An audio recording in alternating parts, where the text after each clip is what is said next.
जी मंडी अहमदाबाद मुहर्रम अल हराम में अमन व अमान की सूरत हाल बरकरार रखने के लिए डीएसपी सर्कल बसीरपुर जफर इकबाल डोगर ने मंडी अहमदाबाद का दौरा किया। मंडी अहमदाबाद में अमन कमेटी के मेंबरान, अंजुमन ताजरान के मेंबरान से मुलाकात की। इन्हें मुहर्रम अल हराम में अमन व अमान की सूरत हाल बरकरार रखने की हदायत जारी की। बाद अज़ां डीएसपी सर्कल बसीरपुर जफर इकबाल डोगर ने यौम अशूरा के जुलूस के मुकर्रर करदा रूट्स का जायज़ा लिया। एसएचओ मंडी अहमदाबाद हाफिज़ सईद की जानब से डीएसपी सर्कल बसीरपुर जफर इकबाल डोगर को सिक्योरिटी के हवाले से ब्रीफिंग दी गई। डीएसपी सर्कल बसीरपुर जफर इकबाल डोगर की जानब से सिक्योरिटी के इंतजामात पर इत्मीनान का इजहार किया गया।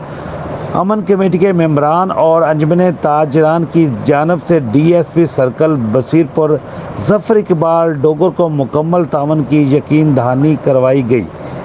जी, कोर्ट मोहम्मद असगर अली रहमानी, ब्यूरो चीफ उकाड़ा। जी।